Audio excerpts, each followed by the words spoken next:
I was just smiling all through the meditation because I got an insight from Sir when he was talking about intentions. Because I was sitting manifesting, and there were a lot of things I wanted to manifest. I want this, I want that. And Sir told that you have to have a clarity for that. And that day I realized my main thing that I want to manifest is that I want to teach meditation to people. So this is the thing which is the first and foremost important for me, and others will follow. After starting doing meditation, I could see major difference in my behavior, my physical and mental health. So I thought of spreading this to the underprivileged students. So I started going into a school, and after meeting the students there, I got to know that most of the students were very angry with the god or with the universe, that why they are not that privileged like other students or other kids. Even for this coaching program, Chandra says, that I have joined up, of course, a few days back. I have been meaning to sign up for this program for a while now, and every time I would stop either at the payment stage or I would stop at something else. But again, as they say, and I mentioned earlier, only when the student is ready, the guru will arrive. I think guru in my coaching journey has arrived as well, and I have successfully signed up for that coaching program. And I look forward to obviously sharing my practices, my experience in the form of a coach when I'm ready and trained, of course, from a coach point of view as well. I think I have got an internal calling now on that front as well, that I should sign up. And I'm very happy to be part of the CEO coaching program from a level 1 and level 2 as well.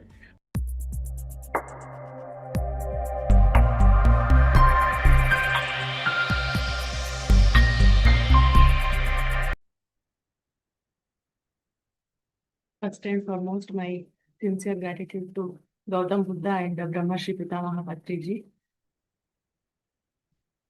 Good morning, dear friends and masters. Good afternoon and good evening. Welcome to day 31 present 40 days program. I am Priyanka. I am from Bangalore. 2024, before 2024 May, until I met Mr. Nagendra Prasad, my life was kind of a mess. I have completed my engineering, but I could not continue my career after my first kid. My mother-in-law also fell sick. Most of the time I was crying, and I was complaining about the things. I was arguing with my husband. I was in a confusion state, but 1.5 years ago, once after I introduced into Buddha CEO, my life started becoming more colorful, more purposeful, and my negative thoughts got vanished. I found my true friend within myself. I started loving myself. I got more confidence to face everything in my life. Coming into health, I was having kind of bloating sensation, acidity, but I don't know when, without my awareness, it got vanished. I started enjoying raw foods, raw vegetables without any bloating sensation. I was having severe backache and neck pain, but after started doing continuous meditation, I'm not feeling that pain in my back or in my neck. And even my kids also more healthy nowadays, because I used to sit beside to them when they are sleeping. So they are also with zero medication from past 1.5 years. I was facing a fear of death most of the time. Multiple times I have visited to cardiologist. I have gone through echo and ECG also. But now everything, that fear also went away. I'm going through the happy life, and my relationship also has improved a lot. The way I'm communicating with my family and the people around me has improved, and the people around me also treating me well. I'm finding that, and I'm feeling a happy environment in my home, and the positivity inside me has increased a lot. My life become purposeful. I found my purpose, and manifestation also. I could able to achieve multiple things in my life using meditation and visualization technique. I wanted to attend the AMR, but because of my circumstances, I was feeling I cannot. But after this visualization and meditation, I could able to attend the December 2024 AMR. as Chandra sir insisted me to join the service, I started doing service to spread the meditation, and I felt immense happiness and divine satisfaction by spreading meditation. I went into multiple schools in my native place, and I found real joy and handling tough situation. After coming to meditation, I could able to handle any kind of tough situation I felt. Like last year, when my mother-in-law fell into critical illness, my husband was staying in Australia by the time with two small kids. I could able to handle that situation with a lot of courage, right and right decision. I could able to handle that situation.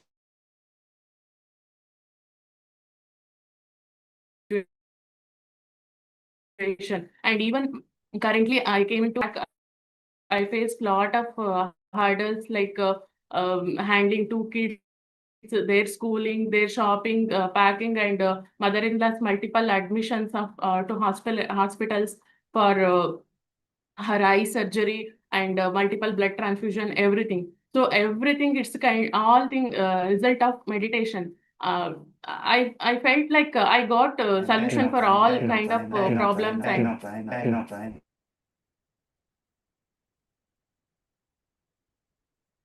okay. Uh, and I truly feel to say my foremost gratitude to Chandra sir, Vani ma'am, and entire Buddha CEO team. Thank you so much to meditation. Uh, Thank you for everything. And over to you, Chandra sir. Welcome to the today's masterclass.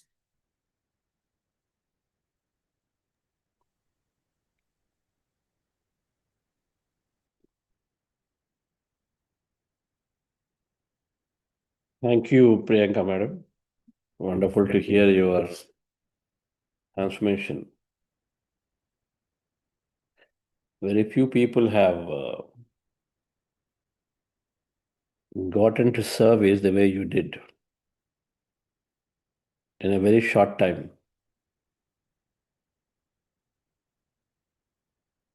Come into meditation and immediately jump into doing meditation service.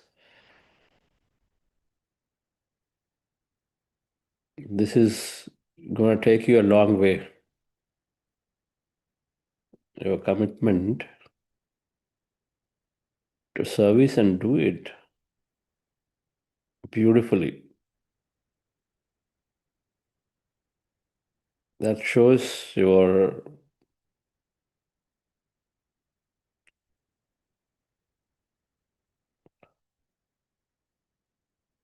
elevation to understand the importance of what meditation service is doing. So great to have you on the team. Thank you for the transformation story in a very short time. So many things happen.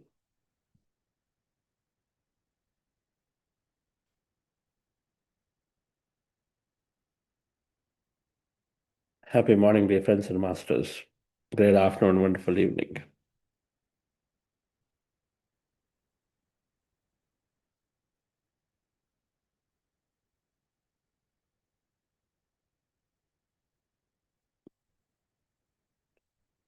Today, we're going to have a very important topic.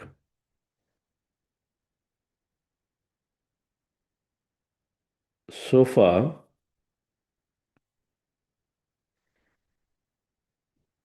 we've been understanding various physiological benefits. It's all about living life here, science of living. The last 4 weeks, all topics are centered around life here, life on this planet, and the science of life and living, thinking, sleeping, speaking, manifesting, visualizing, communicating, all of it to have a great life here. But what about life after life? What is that science?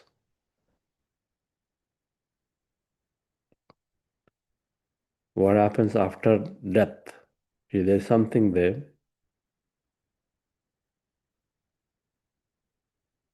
We always said one must increase their understanding of life, and spiritual science or spirituality is 80 to 90% about knowing how to live a great life here, but the 10 to 20% is about knowing what happens life, after death. When we understand those laws, then we know that we have answers to everything. Any unexplainable situations are clearly explained when you understand the laws of spiritual science. Part of it is about life after death, reincarnation, law of karma are the two most important laws that one must understand and explore, study, experiment.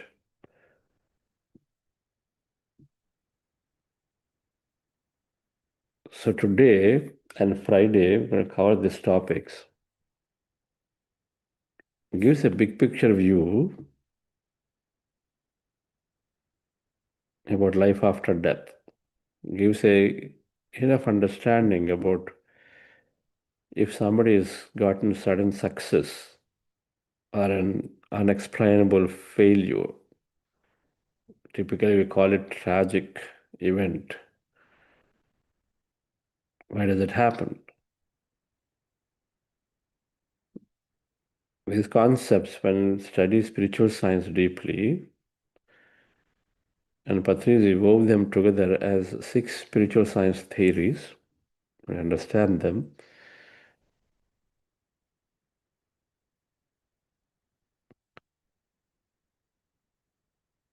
And then supported that with adequate study of various different books on spiritual science and these topics, and we'll have a very clear idea to easily explain any event of the life without having any doubt, without having any situation of helplessness, being able to know why things happen the way they happen. It's called nature of personal reality. So we're going to cover this whole concept of our personal reality. How are things happening, events happening in this world, in our life?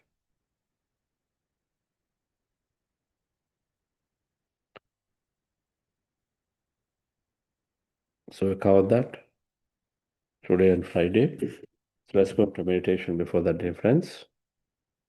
We're practicing breath meditation. One of the simplest meditation processes that anyone can easily practice and then benefit from. The goal in this meditation is to rest the mind. We do this by observing our normal natural breath. As you see in the picture, sit comfortably, a chair and a sofa, feet crossed at ankle, fingers into fingers, hands in your lap. Rested comfortably, closing your eyes. Those of you wearing glasses, please remove them. And observe your normal, natural breath. Resting your attention on the nose, at the root of your nose. Observe your natural breath, and slowly your mind goes into less and less thought state, into empty states. Be in the state of emptiness. Observe anything that happens to you in that empty states. In case you have thought, and when thoughts do come, slowly bring your attention back to the breath, and again start the process all over. This is called breath meditation. Before we do this process, we go into a brief process called heart elevation.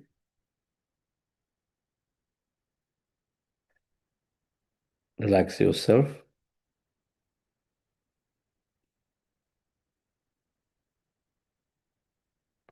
Just follow my guidance for this process, dear friends.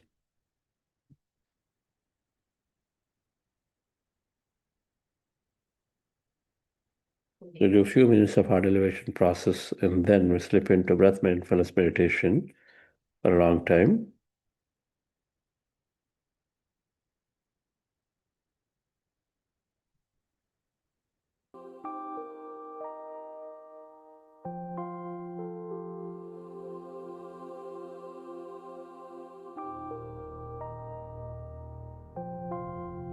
Dear friends,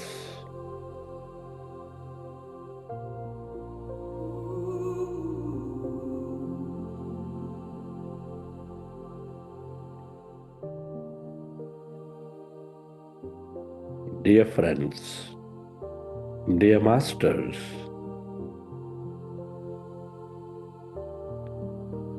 with your glasses removed, eyes closed, keep your hands on your chest area.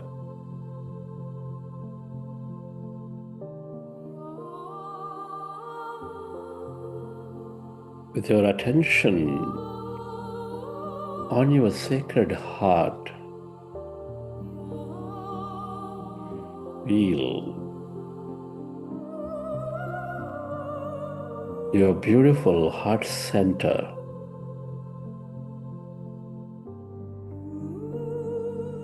With a relaxing breath,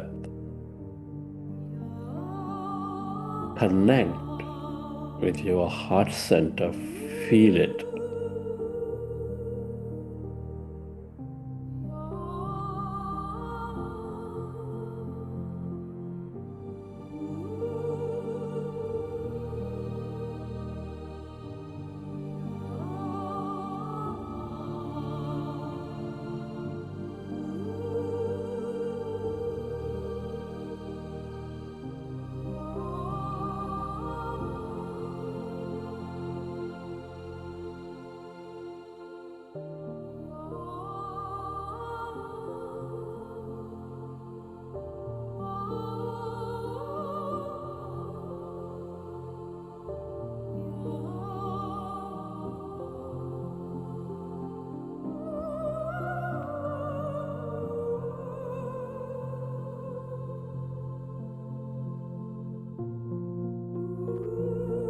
Dear friends, with that slow, relaxing breath, with your attention on your heart, feel it, connect with it. Where you place your attention, there you place your energy.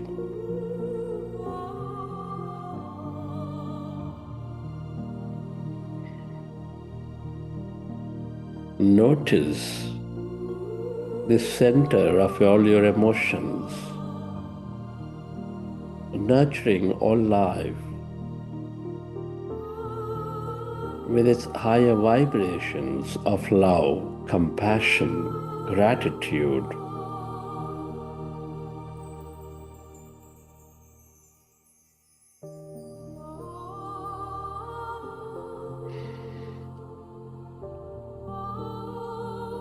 And can you recollect an experience from your past or from the vision of your future where you felt enormous love, compassion, gratitude?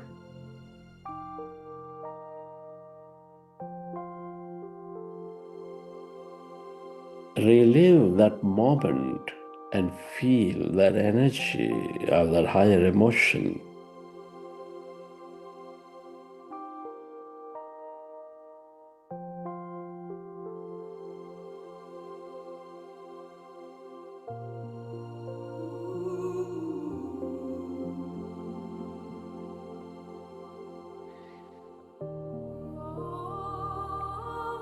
Relive that moment and feel that energy.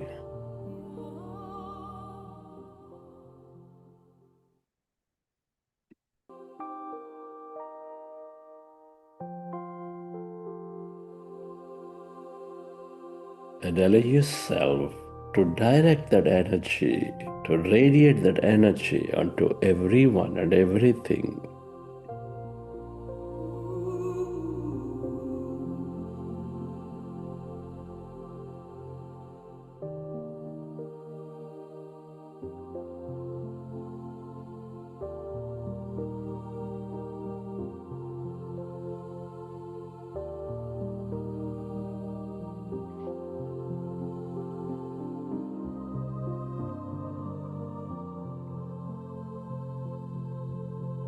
Where your attention goes, there the energy flows.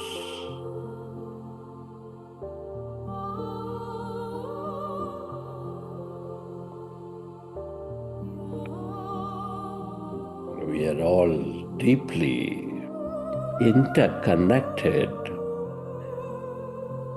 Deep inside, we are specks of energy, intricately connected with each other.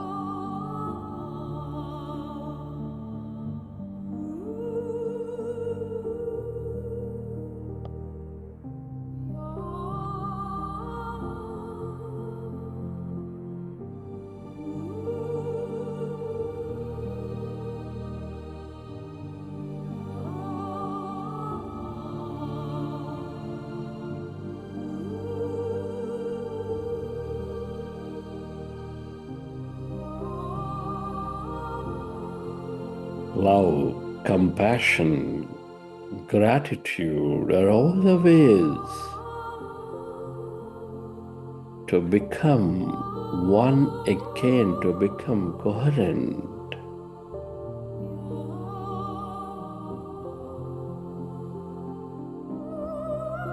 Feel,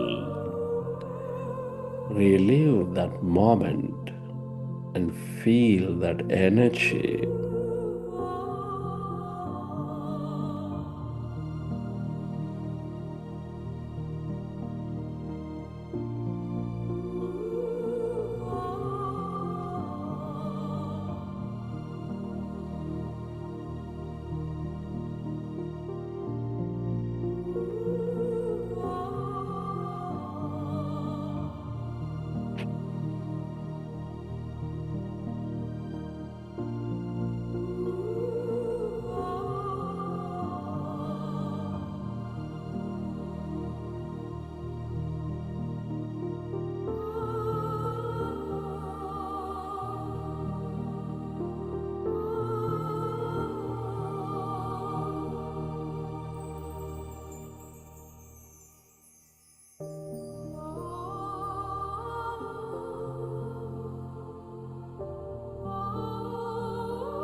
And slowly, let's go into breath mindfulness meditation.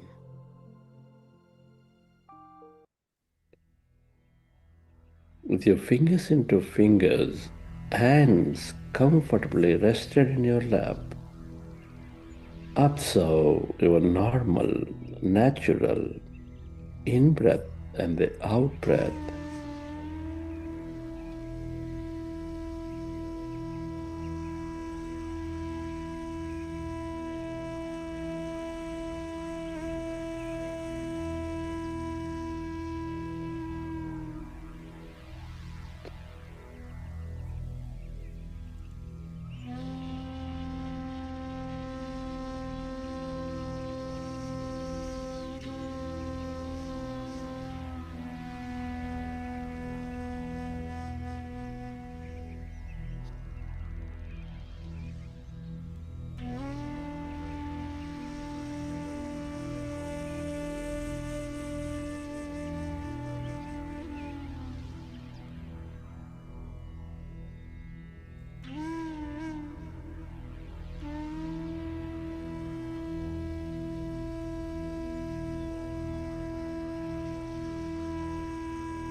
We are in a powerful group meditation.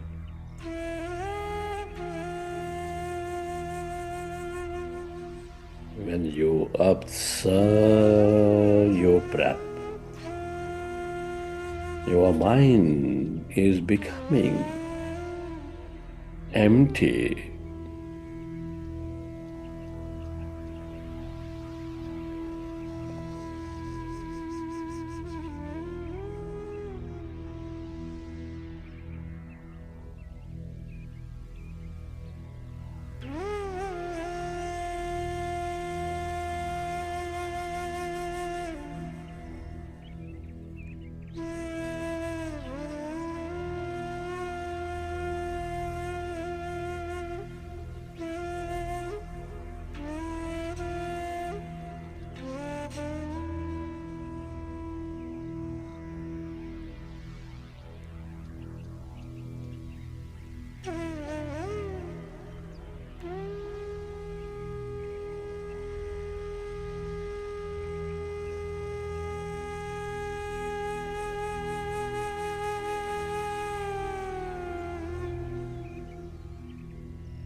When you observe your breath, your mind becomes empty. As your mind is becoming empty,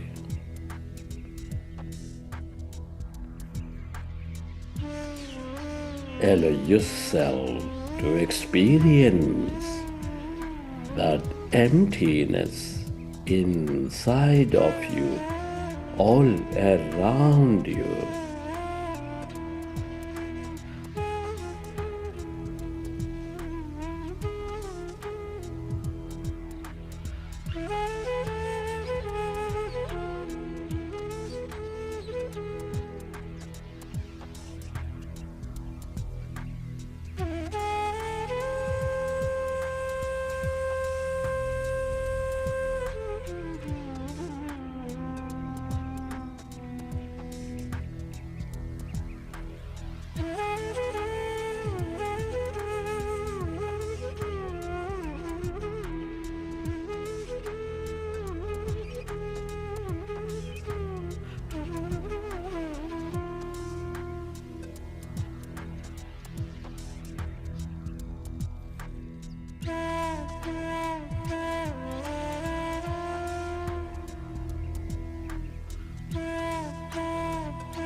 become aware of the emptiness and blackness.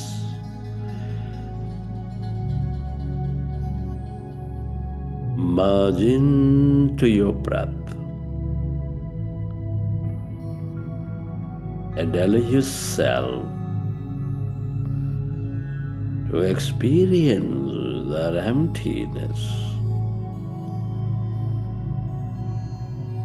a field of energy.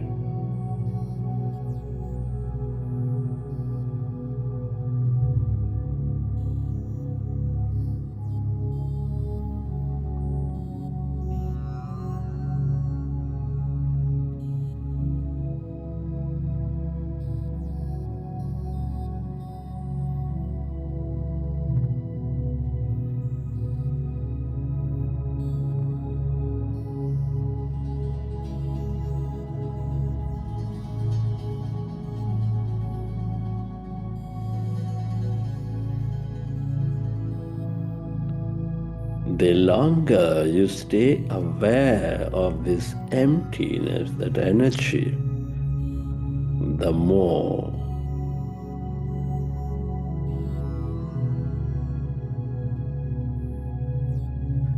courageous you become.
the longer you stay aware of the emptiness, that energy,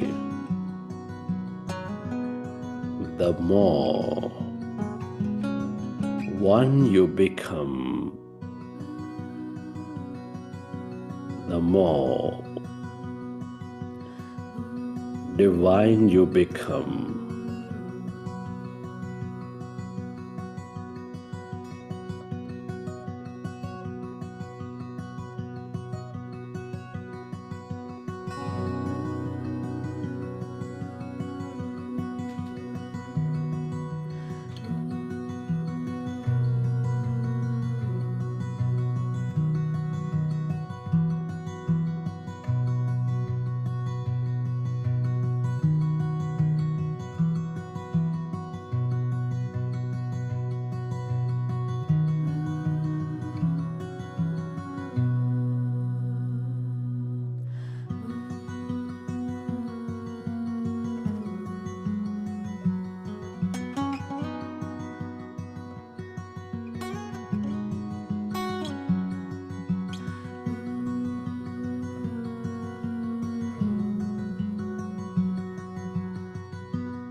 Friends, let's express gratitude to all things and everyone. Your gratitude to your parents, teachers, mentors, to your family, friends, colleagues, relatives, everybody in your life.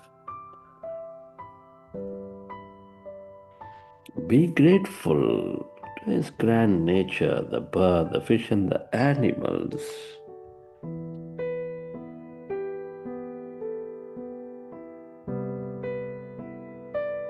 Your gratitude to everything you use, the technology, the system, the companies, the governments.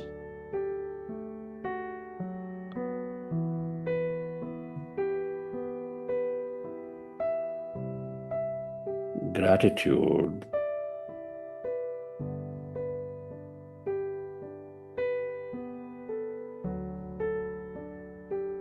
to yourself and to this intelligent universe.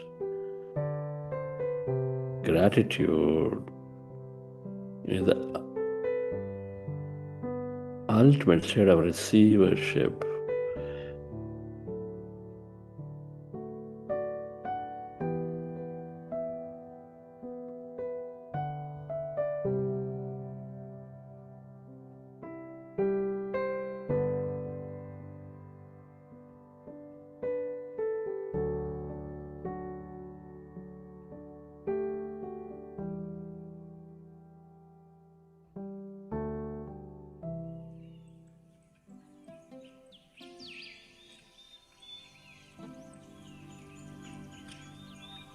Recollect your experiences from the session, and whenever you're ready, you can keep your hands on your eyes for 5 seconds and then open your eyes.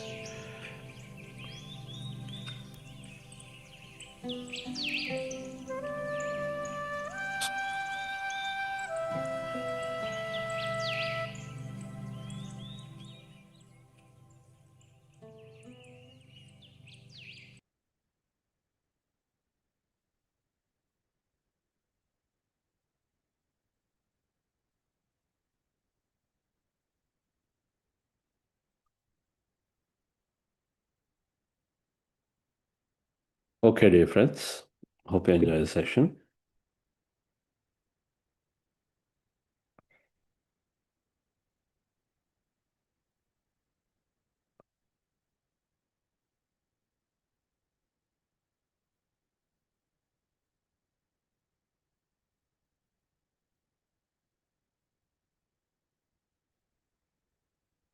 Yes. How many people have studied about law of reincarnation? Please write in the chat.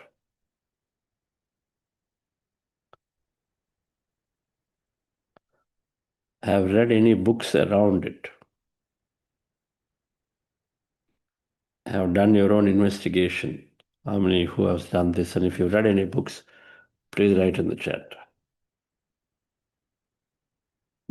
about law of reincarnation or law of karma.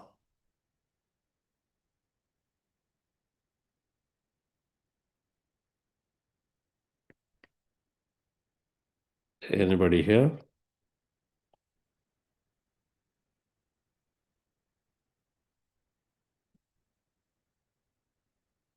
I'm going through many lives, many masters. Okay. Then anybody else?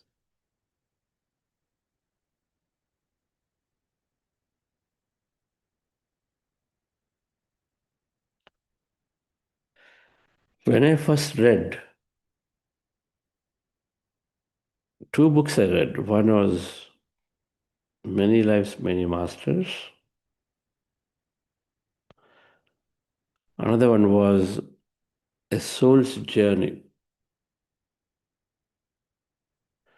These two books significantly opened up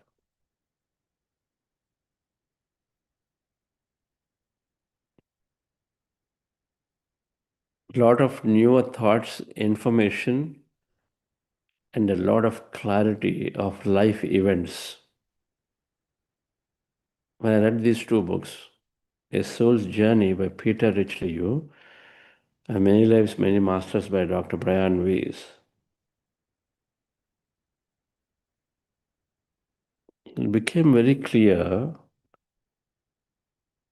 because these books have been written so beautifully, narrating the events and incidents that happen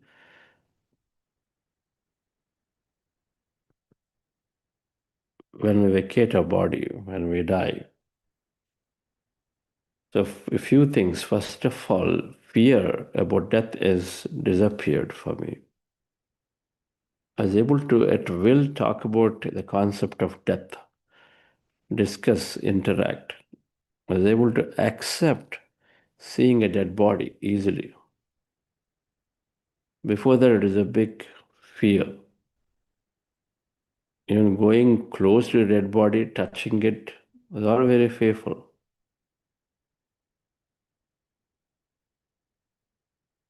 Then I was able to relate to events that happen in people's lives about death and why does it happen?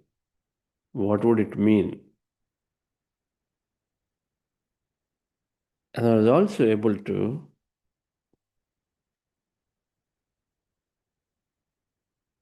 accept death as something beautiful because you come to understand the life after the death or the other side is something very beautiful.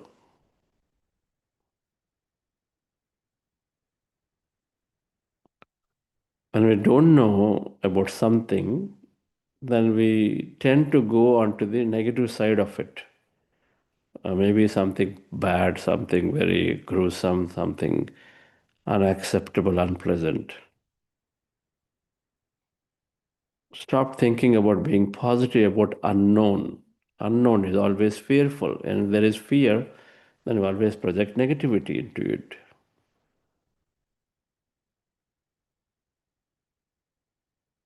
If you're going into a deep forest and you don't know, suddenly, unknown, you are there in a situation where you're completely unknown of where you are, automatically a lot of fear sets in.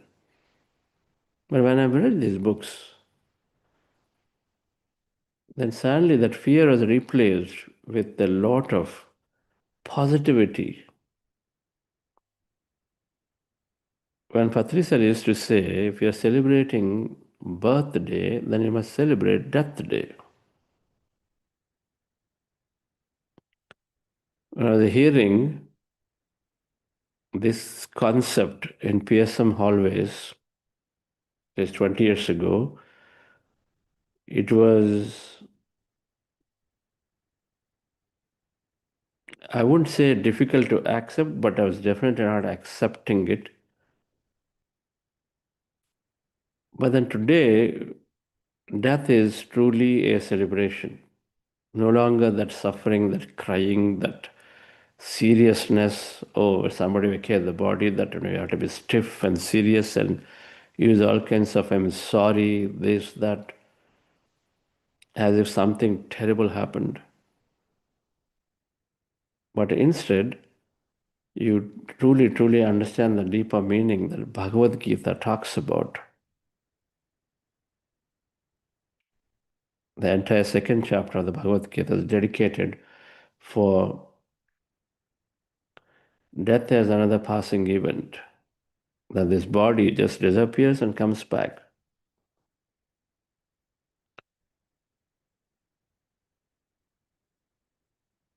Jatasya dhruvam mrityuhu dhruvam janma mritasya cha.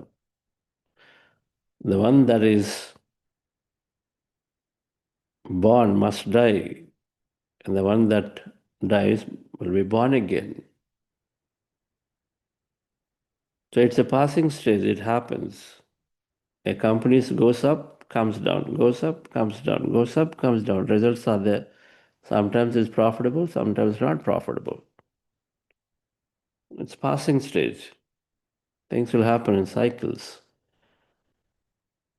Everything is like that. Death is also like that. So many, many things that have unfolded, dear friends, when I read these books. And then I read books around the same by exploring past life regression. Dr. Newton has written a book called Science of Past Life Regression. I read that. Then I went and then took a curious to explore it, and then did some sessions on past life regression. Let's see what comes out of it. And it became more and more lighter, more and more courageous to accept this. And one must look into this very, very closely. The subject is so unknown, so fearful, that sometimes parents don't shut your mouth off and just speaking about death as if that's going to come right then, because out of fear, must be explored. That fear of death must go away. And these concepts of 6 spiritual science laws that explain, narrate beautifully all creation gives some enough understanding about how to explain events of our life. Why some people are very rich, why some people are poor. Why some people suddenly become very rich and why some people suddenly lose everything.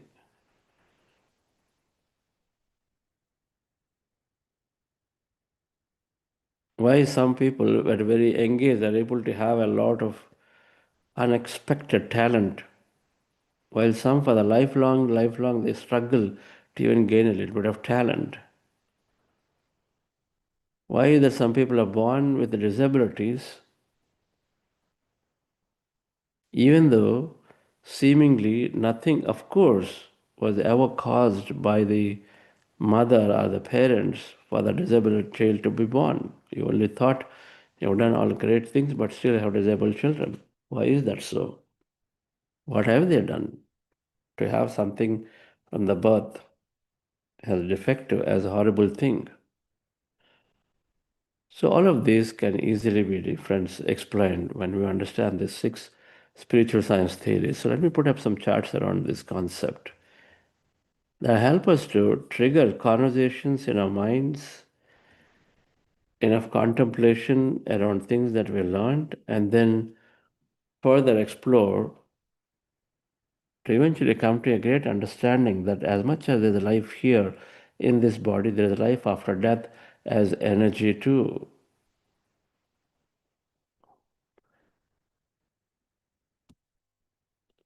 So the 6 principles of this personal reality. There are 2 realities, personal reality and cosmic reality.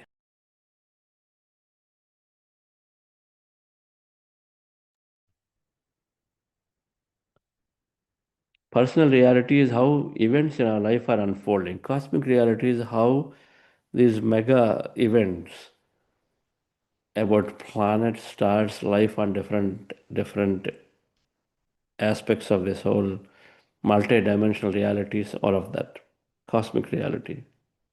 How different low-cost dimensions are created, destroyed, all of that. Personal reality is about us. So we understand this personal reality through these 6 spiritual science theories. Theory of our principle of consciousness, principle of reincarnation, principle of cause and effect are also popularly called as karma, principle of constant progression, principle of meditation or yoga, and principle of infinity. Everything that happens in an individual's life can be explained when these 6 spiritual and theories are understood beautifully to an extent that there cannot be any suffering or any injustice or any tragedy in anybody's mind when they understand these laws or these principles.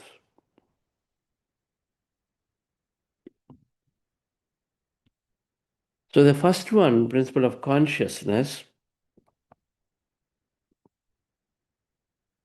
is saying that everything originates from emptiness, from energy. The quantum physics principle is that it's all energy out there. In earlier sessions, we understood this, that everything out there is emptiness. 99.9999% is all that is empty. Even that 0.01%, which appears to be matter, from protons, electrons, neutrons, also by default is energy. So everything that exists is energy. So if all that exists is energy, obviously whatever that we experience as matter, this body, or anything for that matter that is physically sensed and touched and felt coming from that energy, that emptiness. So first there is nothing, simply that energy became matter. Then the matter disappears back to energy and then comes back, disappears, comes back, disappears, comes back, like that cycle. A matter stays as matter as long as there is an observation. Something observes, it stays. When that thing that stops observing, it disappears.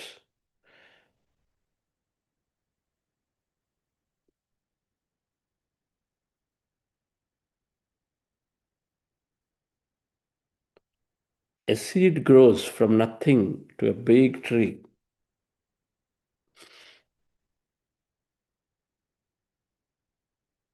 A movie screen is completely empty, blank, nothing is there.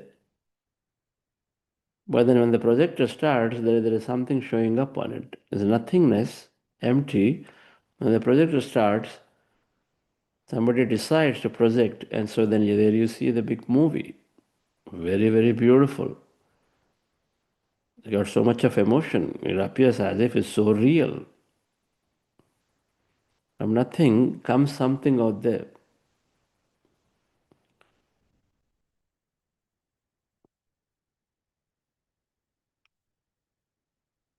Rocks are there, nothing. They're of no use. The stones, big, big boulders, broken stones, but then they give it to the hands of the sculptor, they become beautiful statues. So from that nothing comes something. Initially, there's nothing as a company. And suddenly somebody decides, I must start a company. So from nothing comes an entity, still virtual. Then they decide to acquire some assets and they attach to the company. Now this company is growing in physical nature. 1 building, 2 buildings, 10 buildings, glassy buildings, big campuses, multiple campuses all form. The company is formed out of nothingness. So the principle of consciousness is saying everything originates from nothing and then it goes back to nothing. The company once is there really, really big. Slowly, slowly, slowly, something happens. When the management or the founders or the employees slowly take away their attention, and slowly it starts dissolving, disintegrating, disappearing. Maybe gets acquired by somebody, and then it stops existing in that name, and then it takes into another shape and form.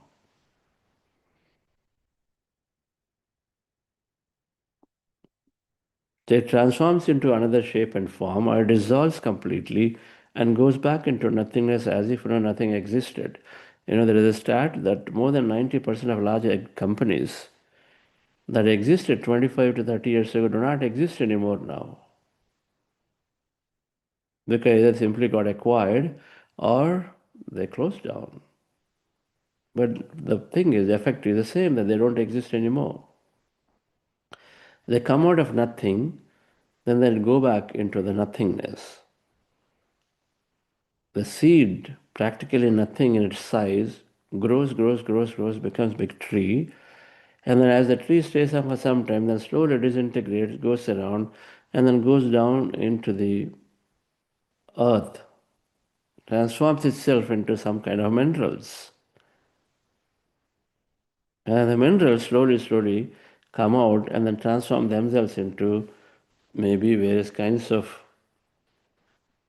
metals, to ornaments, to buildings, and all of that. And they further transform back again into something. So, the friends, the principle of consciousness is saying all creation happens from emptiness, from that field. And we understand the quantum physics, all energy empty, and then observation brings that into physicality. So something observed for us to exist here. And then once we exist, we start observing ourselves to continue to be in this body. The moment you stop observing, the moment you start paying attention to your body, the moment you stop, for example, eating or doing the right things to sustain energy, the breath stops at some point. Consciousness leaves.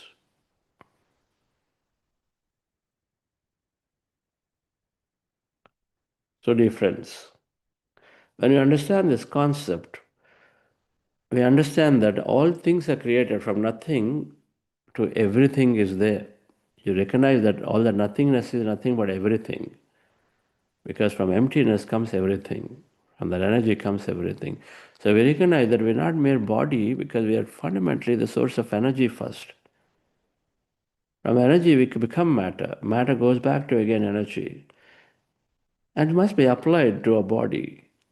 That we are a physical body, but otherwise energy, as existing as energy, something, somebody, some intelligence force observed that we showed up here, but then the body dies, when the consciousness leaves, the breath leaves, and slowly body decays, and it's got to go and disappear at some point.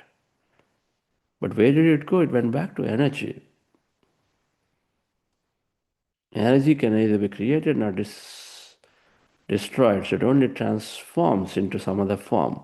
So whereas the physical body will disappear, disintegrate, the physical body disintegrates, but all goes back to energy again, right? So we are, from body consciousness, we are energy. We must come from energy, and so we are energy deep inside. Fundamental understanding. You call it soul, you call it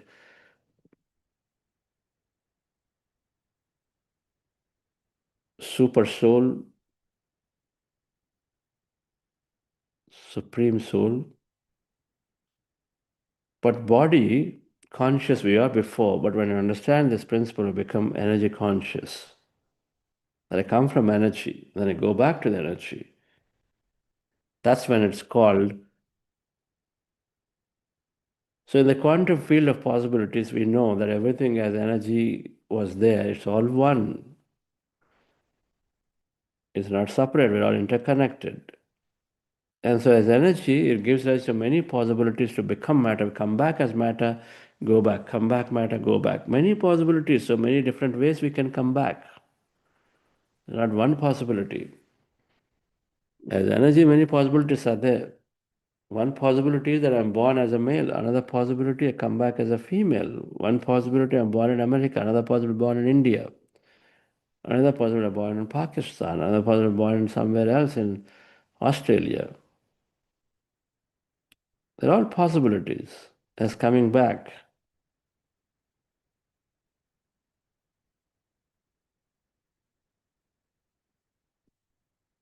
the difference. Then from there comes this whole concept of birth and death. From nothingness comes something as matter. Now, then apply it to a human being, it's birth into a body. Then, when the body eventually goes off with that breath going away, then it decays and goes back and merges back into the energy called reincarnation.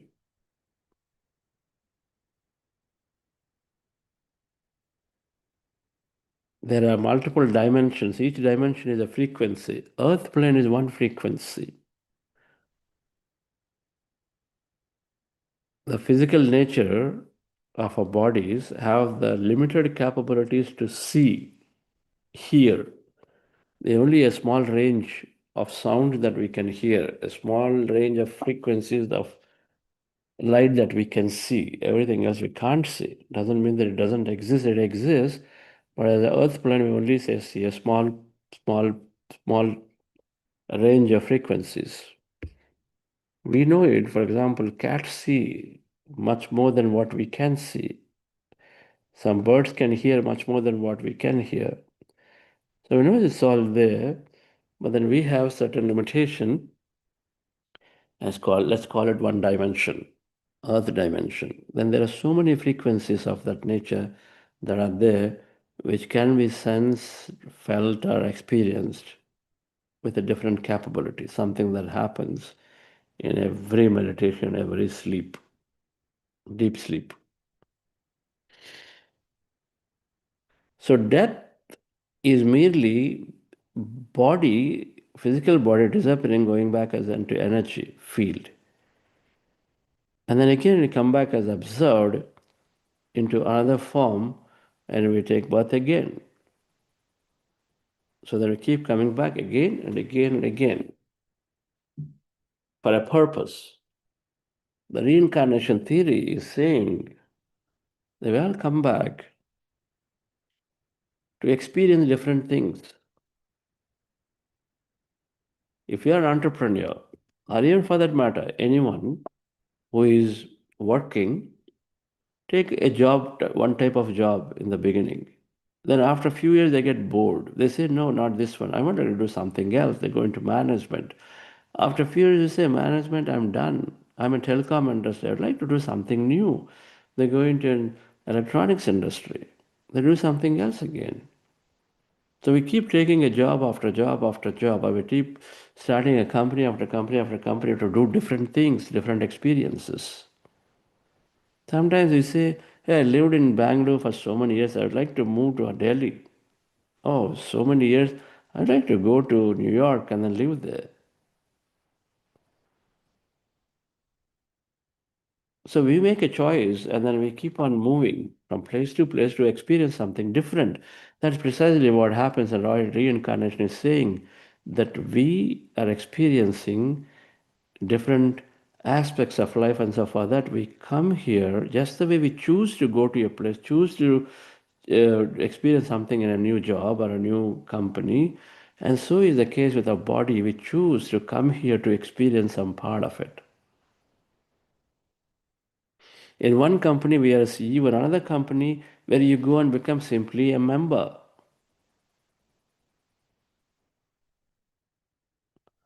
In one place, you are technical lead, in another place, you are perhaps totally a different contrasting role as a salesperson. Who knows? We've taken different roles. Reincarnation is saying that we are coming here with a purpose.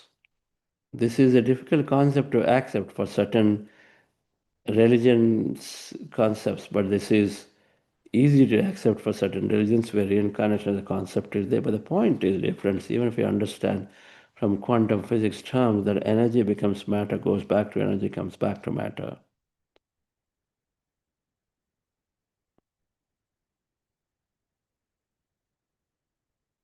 How do you know these things exist? Validate, explore. Question everything that happens in your dreams. Question everything that happens in your meditation. There are many who have treaded the path to explore this, and some of them are Brian Weiss, Ian Stevenson, Dr. Newton, Hans Tannenbaum, Raymond Moody, Dolores Cannon, all of them have tried to explore and corroborate evidences to demonstrate that there is reincarnation theory by looking into the evidence of the past happenings in the history and put them together and say there is this thing called reincarnation. People are coming back again and again. That's the reason how you can explain why somebody is very talented at 6 years. When we start from one company to another, do we start at zero? We start from where we left. If I've experienced writing code in software, the next one I want to experience something beyond writing code because I'm already done with it. Or if I just began writing code, after 5 years of experience of writing code, when I go to the new company, I don't start at what I was at year one. I have certain skills so that for the new company, I would have started as a 5-year pro, and so then I would not make mistakes that easily. So then, same thing, when we reincarnate, we start with the talent that where we left in the past. So if somebody at 6-year-old is very, very talented in singing like Lata Mangeshkar, it's because they must have been a great singer in the past life, where they left. Only the recognition was pending for them. And so then here, day one, they get recognized. If somebody, a 12-year-old, is running and started a company and then running a billion-dollar company, it's because they must have left from a past life at a certain level of management, of probably becoming a prince or a king running a big empire, potentially, or a big businessman. So, dear friends, reincarnation is explaining that we all take a purpose, just like how we are small things in our life. We have a purpose. When we travel, we have purpose. We have certain plan. 30 days of plan travel. We make a lot of plan. There better be a plan for this life. That we come here. It cannot be just randomly coming and existing. Such an intelligent life. If this life here, one small event of 1 week travel vacation, we plan for months. In West, people plan like a year in advance for even 5-day travel. You're planning for months for a short 5-day travel or 1 week travel. Then there's got to be a real plan for a 100-year life, if that is 100 years is a limitation. It can't be random. It can't be just bones and molecules coming, dear friends. So these things have to be explored. We can't say just because I don't see it is random. How scientific mindset is it? And people say, no, there's nothing like that exists. Where is your scientific mindset? Where is your scientific temperament? It's not there at all. But then, however, when we recognize it, dear friends, these principles of reality, death to eternity, the moment you understand that there is reincarnation, then death, the word death move away into, okay, I'm forever existing being. I'm not dying here anywhere. That's why in spiritual circles, people don't even use anymore death. Instead, say we just vacate the body. There's transition to another plane, another dimension, because simply you are there.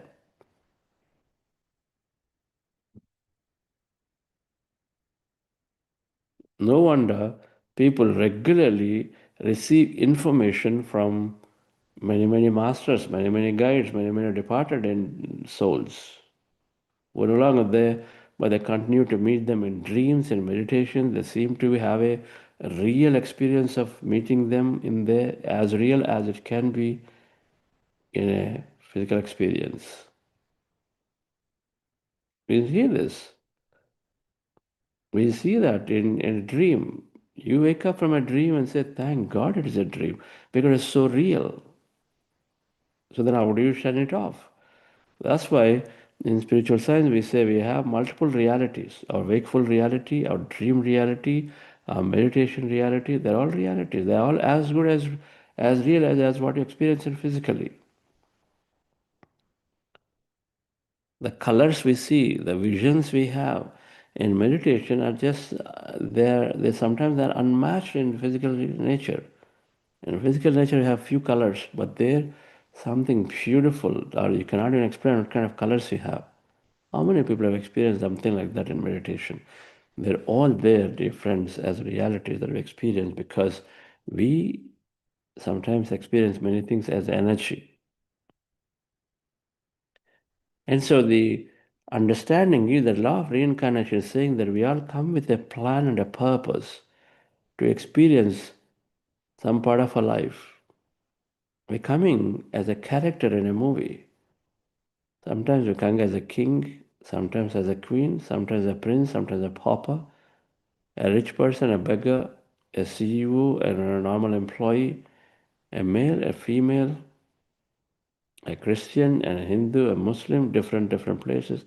In US and India, generally the characteristic is in the lifetime, your environment, the circumstances typically remain the same. The place where you're born, the culture you're into, the religion that you're into, gives you a certain type of experience.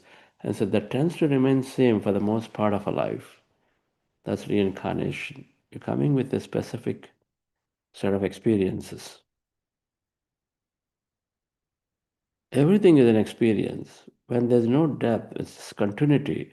Suppose you worked in 10 jobs, 10 companies. You don't necessarily say something is greater or lesser. You say, yeah, okay, I had great experience in every job. And everywhere I learned something. That's what you say. So same way in every birth that we take, we learn something and we go. And we learn something and we go. Initial days when we didn't know about it in a job, we complain, we say, oh, this is horrible, this is that, this is this. But over a period of time, we become wiser and say, okay, wherever you go, problems exist. Wherever you go, there are good people. Wherever you go, there are not so great people. And every company, there's always a project. There's always a time where there's no project. You understand it. And say, yeah, all jobs are remain the same. You learn something out of everything. The same thing, dear friends. Initially, when we don't know about this concept, we say it's all suffering, it's all this, it's all that. Luck is there. But the moment you understand the death and eternity, you keep coming back as a purpose, then it simply becomes a character. It's like a actor doing different movies. Each movie is a birth. They have a different role to play. They play that role in that movie. If they play that role right, everybody around them also can play the role right. So that's the fundamental concept of reincarnation, is that we have a purpose to come and then experience that life with that purpose. If you know what your purpose is, you're going to live your life greatly. Otherwise, you come with a specific talent with a set of people around you, but you're a misfit in there and you're not doing it properly. So then you're suffering, and then you have everybody around you also suffering. So then one must understand, what is my purpose? Why am I here? Meditation helps us to know what the purpose is. So before I conclude for today, Dr. Ian Stevenson, chairman of Department of Psychiatry and Neurology at the University of Virginia, and a more academician, was hired to disprove reincarnation, but he went about trying to investigate these concepts, and he did this in children because he never wanted to believe, and many reincarnation theories also try to prove in children because they are pure. Children below 5 years can be real pure. They don't, they don't manipulate, they don't hallucinate or whatever, and they narrating their events about past, and then he going about recording the events and investigating in the history to see if that happened or not, and then came up with a book called 20 Cases Suggestive Reincarnation in Children. Exactly opposite of what he was hired to do. To disprove reincarnation, he actually comes back saying that there is reincarnation. So this is a book beautiful to read for anyone to understand this beautifully. And then, of course, Dr. Brian Weiss, who is again the psychiatry department at Florida University, and many such people have done this again and again. Dr. Newton, a medical Dr. MD, he has done enough studies and thousands of cases of people come to the same conclusion that there is reincarnation, is why we all have different starting points of our life. Everybody do not have the same starting point. Some appear to be very intelligent, Some appear to be shrewd, some appear to be very talented. A lot of them happen because we start from where we left in the past. And we start with a purpose. So, dear friends, so is theory of reincarnation, theory of consciousness are two spiritual science theories that we learned today, and the remaining I'll cover on Friday. So I just want to recap here the 6 theories. First one is consciousness. Second one is reincarnation. Third one is karma.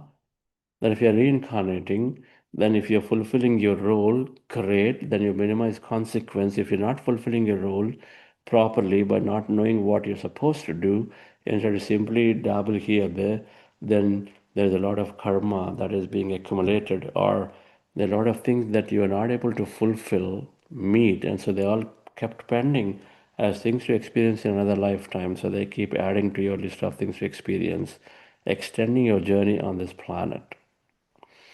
Is that not finishing your exams right? So you're in the 3rd grade. You didn't study things well. You don't clear the exams. You keep doing 3rd grade again and again and again. All right. So that's cause and effect. Then progression is where you progress. Everything is a progression. There's never a failure. It's always success, growth in life. That's progression. And yoga, meditation is a catalyst, and then infinity is that there is infinity to experience. So we'll cover 3, 4, 5, 6 in Friday session. So thank you very much, dear friends, to look into this. And when you put all these things together, we have a beautiful understanding of how and why events in life happen in certain way, without having saying that, okay, this is luck and this is random. We have a beautiful answers to explain. And so then we have a way to accept situations. Thank you. Yes, Priyanka, any announcements? Yes, sir. In another 30 minutes, there is a book club based on the Book of Women by Osho. Batch 1 will be facilitated by Valli Devi Prabhu ma'am and Srinivas Ankar Reddy sir, and 8:15 to 9:15 a.m. IST. And today by evening 8 p.m. to 9 p.m. it will be facilitated, same book by Usha Shri and Usha Rani ma'am, by IST timings 8 p.m. to 9 p.m. People can utilize that discussion on a wonderful book. And thank you for the wonderful session, Chandra sir. It was amazing. Okay. Thank you. So Book of Women, is it? Is the book you Yes. read? Yes. Okay. Sure. Okay. So thank you all, dear friends. Have a wonderful day. We'll meet again tomorrow. Thank you. May the light of 1,000 suns shine through. Live the life of grace that you were meant to. May the light of 1,000 suns shine through. Live the life of grace that you were meant to.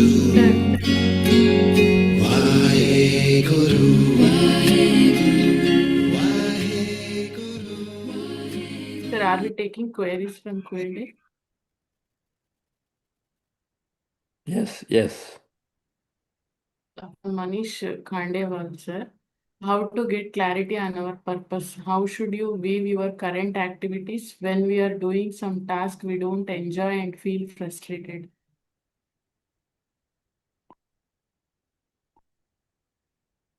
Yeah. So there's a potential misfit with what you need to do versus what you're doing. And of course, that is indicated by our feelings. If we say consistently don't enjoy something, it's a time to look at what is it that interests me. Time to seek a change. And so first meditation is helping us to strengthen the feeling about I'm really enjoying or not enjoying. Because it drops that unwanted mind, the mind that is trying to shut it off, shut that voice off, saying that it is safe for you, it is a good job, this is a really high paying job, this is a less working job, this and that.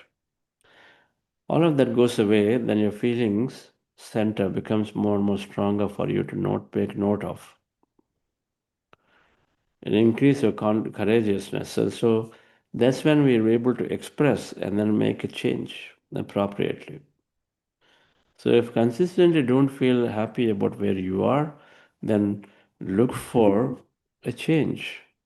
By then, as you meditate, it also gives you enough understanding to say, hey, go try that, go do this, go do that.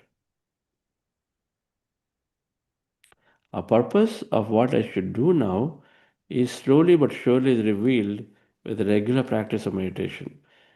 That feeling from inside comes, the buried thought, buried idea that you had long before, it'll keep coming back up again. If you buried something, you had a deep desire to go and then do a business which you buried because people around you communicated to you saying, this is a very cutthroat time, you cannot really succeed in business, you don't have enough talent, you don't have enough money, don't bother, take a job, you've taken a job.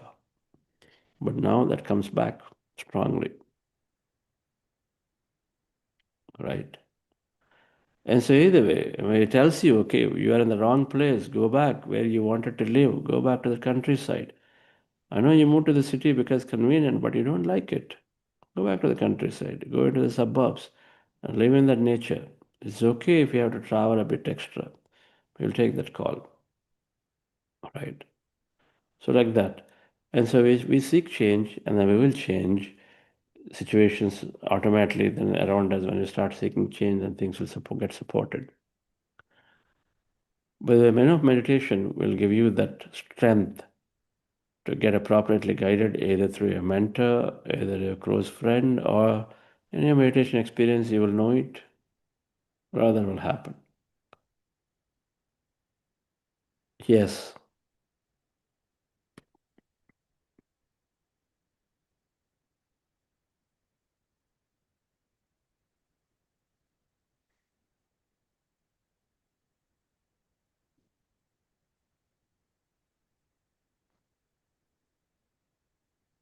Does karma predetermines our life events? Does karma predetermine our life events? Karma is where we start with. Karma is where we start with. But karma is not the end of it all. It is one of the big influencing factors.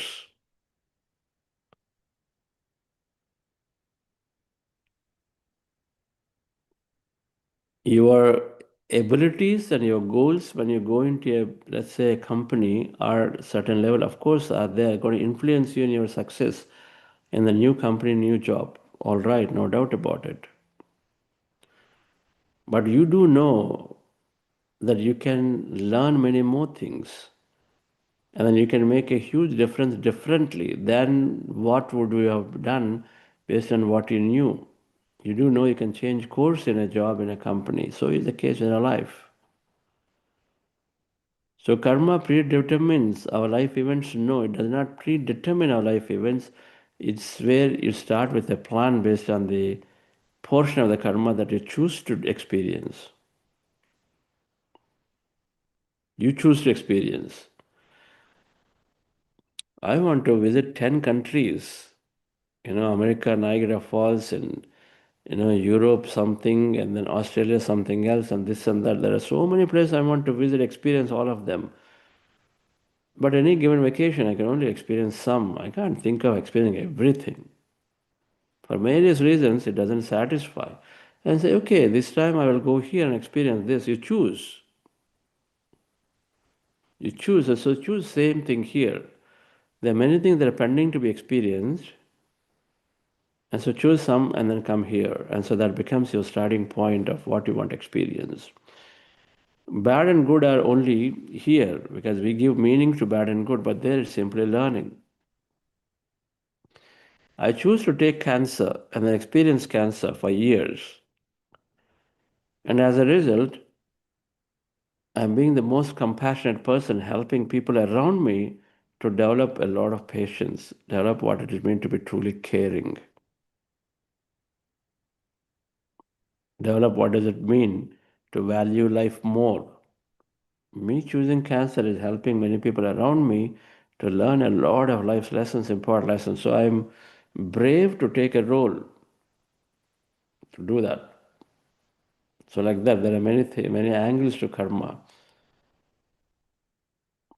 But everything can be changed if I wish to.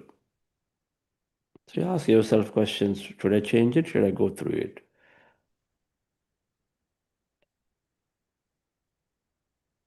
More. Maybe I'll cover a little more on Friday. Yes. Okay. From Vijay Kumar Rajguru, sir. How the task one left begins in next incarnation and who keeps the records of all this? How what? Task. How the task one left begins in next incarnation.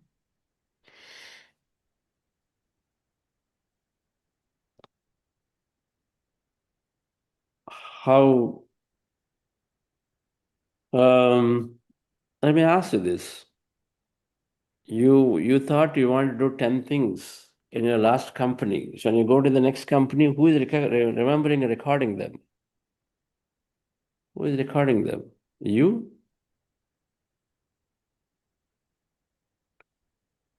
It's all there. All thought is energy. It's all there in the field of energy. Thought is energy, you know that, right? Your thought is energy.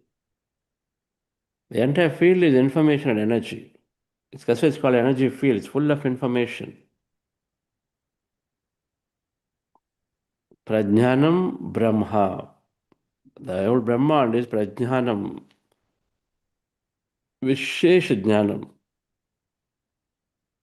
It's all full of information and knowledge out there sitting. So, whatever that we experience here, all there recorded in the field of energy is there to be accessed.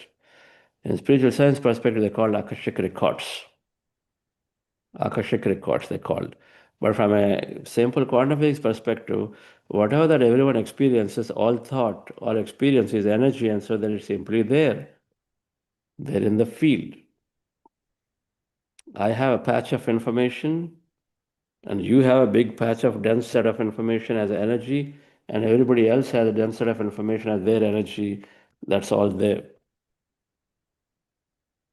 Is accessible to everybody. It's not just Chitragupta. As you see, it's accessible to everybody. In energy, we're all naked. It's there accessible to everybody if you wish to. But the point is, anyway, that's a different concept to go. And but yes, so where do you keep? It's all up. It's all there in the conscious, in the field of energy, and this thing that threads our entities from one to the other, called soul nature, individual consciousness, is threading us from one to the other, one to the other, is there. The concept of consciousness or a soul nature is there, which is different for you and for me and for everybody else. And so that thing is keeping a track and then going about accessing and then operating, taking some part of it and saying, okay, out of all the things, there are things that I would like to experience in the current one because that's what interests to me maximum. And so come. Okay. It's like that.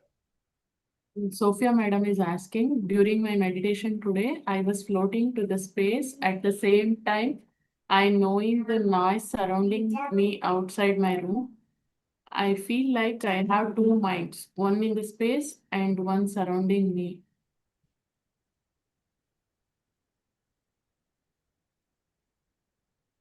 Yes, that's called you becoming the observer and observed both at the simultaneously. It happens. In meditation, when you travel experience your energy bodies, then we say something called astral travel. Your physical body is there. With the energy body, as your sufficient awareness is built, you start experiencing your energy bodies. From there, you're witnessing yourself. So it is definitely possible that you are seeing yourself as this energy entity floating or simply hovering above somewhere or simply as light. But at the same time, you know that you are there somewhere, sitting somewhere, meditating somewhere. You're seeing it. It's possible, absolutely possible. And so you are being that observer who is observing you as observed. And so both states are experiencing simultaneously. Okay. It's a great experience to have, to know that you are much more than this physical body. That's what this experience proves to you. Right, madam? Wonderful.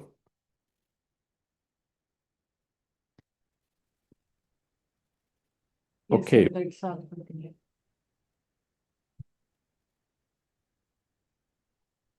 Okay, friends. These subjects are very, very intriguing, and then one must go into them. Our practice will not be complete, neither will we have all answers unless we study and explore life after death concepts. Must be explored to give a real understanding of life events. Because if matter is tiny, 0.00001%, and the matter is all life that is comprised of on this planet and every other planet where potentially there is matter seen. If all of that true, there is 0.001%. And if you only studied about that and never studied about anything beyond it, then how much would you know? You know nothing. If I am 99.99% energy, emptiness, and then I'm matter is so tiny, and all my entire life efforts are only centered around this matter, this body, this thing, that money, this property, of the which is all together 0.01%, and then how could you even have answers to many things in the life that are just unexplainable? So that itself should just make us silently think and say, hey, wait a minute, if that is true of the physics consideration, then why am I not exploring about who am I? In that 99.99% of energy that I am, who am I? What is that? Can I look into that aspect of me to see what there is? And that's where the whole journey begins, dear friends, the quest about that study of this invisible. And so one must study these deeply. And then once you study this study, science starts. When we start studying, we will know. You will know that you will not question anymore. In the physics, when we started learning lessons right in the beginning, we needed to experiment to come to conclusions about, yeah, this is true. But then we stopped experimenting everything else. After having developed enough of scientific understanding in the beginning, doing a little bit of small experimentation, I throw a stone, I know that it stops. I throw a ball, I know that there is somewhere the friction, it will tapers off and then stops somewhere. Based on velocity of the ball, I can compute how far it's going. All those I've done, and I understood practically. Then you stop questioning and say, oh, so all the physics laws exist. Same thing with spiritual science. As beautifully or as easily as we accepted E equal to mc square, when I bet none of us here ever done any experiment about E equal to mc square, energy to mass transformation. We never did, but we very easily could accept because we did certain level of groundwork in the beginning about experimenting with physics laws and chemistry laws. And so then thereafter we'd accept every equation, everything as okay, proven theory. So is the case with spiritual science. We just have to explore a bit of it, experiment a bit of it, then we come to a beautiful conclusion to ourselves and say, yes, as a matter of fact, it's possible. When autobiography of Yogi, Yogananda Paramahamsa, when he talks about his master being able to create a lot of things suddenly, a big house in front of his eyes and disappear, this and that, initially it is all surprising. But then later you say, oh, this matter of fact, of course it's possible. No, that's nothing new surprising about it. But we know it's all there. So we must study, we must explore, and start with those books that we recommended, and then it will act as a great pointers to many, many more things. Thank you very much. We'll see you all on Friday again. Thank you.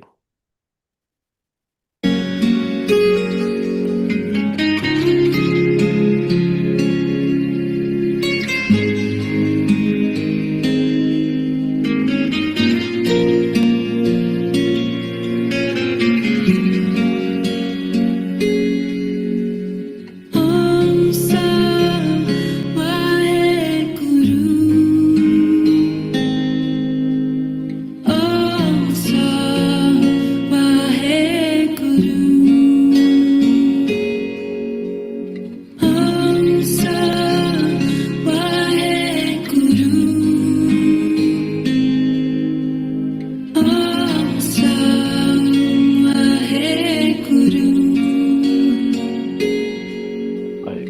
Om Sa Vaheguru. Om Sa Vaheguru. Thank you everyone for joining. Let us all meet in the tomorrow morning session.